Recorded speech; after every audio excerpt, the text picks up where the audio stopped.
নমস্কার বন্ধুরা, শ্রাবন্তী রান্নাঘর অ্যান্ড ব্লগ চ্যানেলে সকলকে স্বাগত। আজ আমাদের বাগান থেকে আমি লাউ পাতা তুলে নিয়েছি, আর এই লাউ পাতা দিয়ে আজকে একটি রেসিপি শেয়ার করব। এই এক পদ রেসিপি দিয়ে কিন্তু এক থালা ভাত শেষ হয়ে যাবে। আমি কিভাবে বানাই এই রেসিপিটি আমার সঙ্গে থাকুন, দেখতে থাকুন। এই রান্নাটা করতে লাগবে চিংড়ি ভালোভাবে ধুয়ে নিয়েছি, আর আলু নিয়েছি, এটা সিদ্ধ করে নেব। এই আলুগুলো কিন্তু সিদ্ধ করা হয়ে গেছে, এবার খোসা ছাড়িয়ে নেব।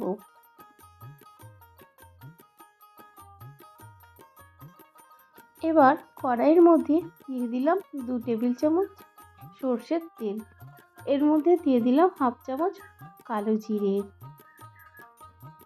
এবার এখানে চিংড়িগুলো দিয়ে দিচ্ছি। চিংড়িগুলো হালকা করে ভেজে নেব। যেসব বন্ধুরা আমার ভিডিওটি দেখছেন অবশ্যই একটা লাইক করে দেবেন। একটা লাইক কিন্তু আমাদের জন্য অনেক অনেক গুরুত্বপূর্ণ। আর পুরনো বন্ধুদেরও অনেক অনেক ভালোবাসা আমার সাথে থাকার জন্য। এবার এর মধ্যে দিয়ে দিলাম 8 থেকে 9 কোয়া রসুন।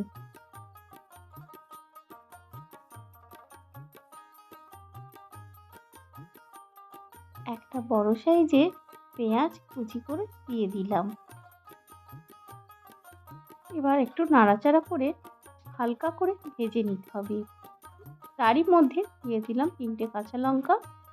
এখানে আমি ঝালটা মিডিয়ামে দিলাম।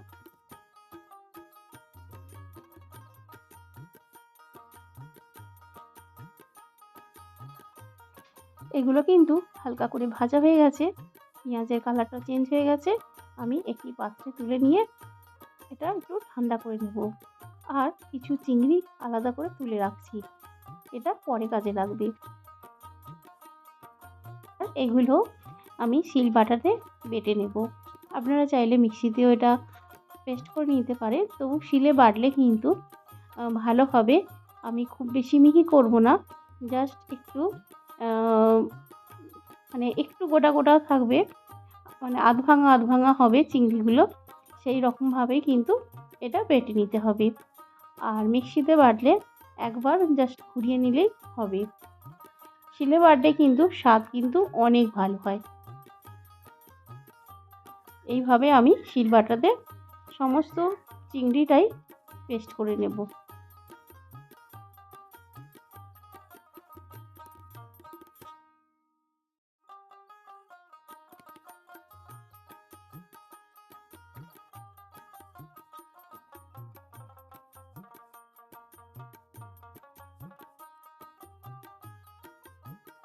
চিংড়ির পেস্টটা বাটা হয়ে গেছে, এবার এটা একটি পাত্রে তুলে নেব। একটি পাত্রে তুলে নেবার পরে আলু যেটা আমি সিদ্ধ করে রেখেছিলাম, সেই আলু সিদ্ধগুলো হাতের সাহায্যে আমি এইভাবে ভেঙে দিচ্ছি। একটু একটু গোটা থাকলেও কোনো অসুবিধা নেই। এখানে আমি 4 থেকে 5টা মতো আলু দিয়েছিলাম, আর দিয়ে দিলাম স্বাদ অনুযায়ী লবণ। এবার এর মধ্যে দিয়ে দেব সামান্য একটু চিনি, জাস্ট স্বাদের ব্যালেন্সে রাখার জন্য। আর দিয়ে দিচ্ছি হলুদ গুঁড়ো, এছাড়াও দেব কাশ্মীরি লাল লঙ্কার গুঁড়ো, দিয়ে দেব সর্ষের তেল, আর দিয়ে দেব পাতিলেবুর রস। এবার ভালোভাবে এটা মেখে নিতে হবে।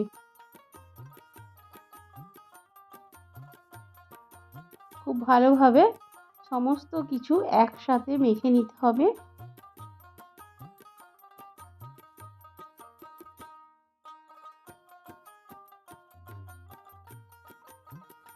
খুব ভালোভাবে কিন্তু এটা মাখানো হয়ে গেছে।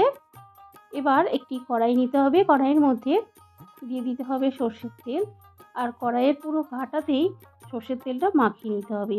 এবার লাউ পাতা একে একে সাজিয়ে নিতে হবে। এই রান্নাটা বলতে পারেন না ভর্তা না পাতুরি, খেতে কিন্তু অসাধারণ হয়। এইভাবে একবার অন্তত আপনারা বাড়িতে ট্রাই করুন, দেখবেন খুবই ভালো লাগবে। পাতাগুলো দিয়ে দিলাম। এর উপরে যে চিংড়ির মাখাটা নিয়েছি, ওই মাখাটা এর ওপর দিয়ে দেব।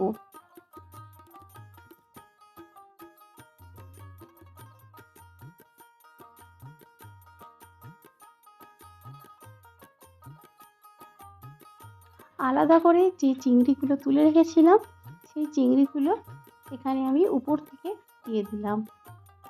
উপরে সাজিয়ে দিলে দেখতেও ভালো লাগবে আর খাবার সময় কিন্তু ভালো লাগবে। এবার পাতাগুলো মুড়ে এর উপরে আরও কিছু লাউ পাতা দিয়ে এটা আমি চাপা দিয়ে দেব।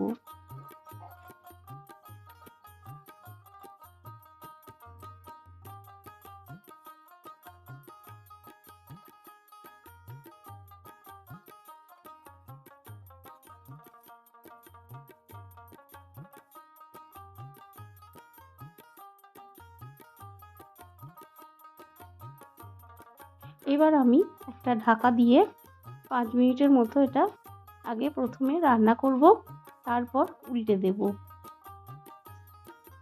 5 মিনিট পর এটা আমি উল্টে দিলাম। দেখুন নিচের পাতাটা অনেকটাই কালারটা চেঞ্জ হয়ে গেছে। আবারও উল্টে দেব।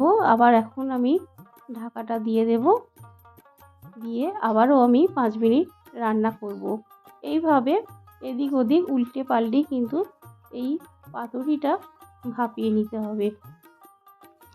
3 থেকে 4 বার এইভাবে উল্টে পাল্টে এটা ভাপিয়ে নিয়েছি। দেখুন কালারটা কতটা চেঞ্জ হয়ে গেছে। আমি একটি থালাতে নামিয়ে নিয়েছি। গরম গরম ভাতের সঙ্গে দারুণ লেগেছিল বন্ধুরা। একবার অন্তত এইভাবে বাড়িতে ট্রাই করুন, দেখবেন খুবই ভালো লাগবে খেতে। আজকের রেসিপি যদি ভালো লেগে থাকে অবশ্যই কিন্তু কমেন্ট করে জানাবেন আর একটি লাইক করে দেবেন। নতুন বন্ধু যারা আছেন চ্যানেলটা সাবস্ক্রাইব করে পাশের বেল বাটনটা অল করে দেবেন। সকল বন্ধুরা ভালো থাকবেন, সুস্থ থাকবেন। আবারও আমি ফিরে আসব কোনো রেসিপি নিয়ে। আর আমার চ্যানেলে আপনারা রেসিপিটি বেশি দেখতে পাবেন। আমি ভাতের সঙ্গে যখন খেয়েছিলাম জাস্ট অসাধারণ লেগেছিল বন্ধুরা। আর একটু লেবুর রস দিয়ে খেলে তো কথাই নয়। তো বন্ধুরা সকলে ভালো থাকবেন, সুস্থ থাকবেন। Thank you. আবারও ফিরে আসবো কোনো রেসিপির সাথে।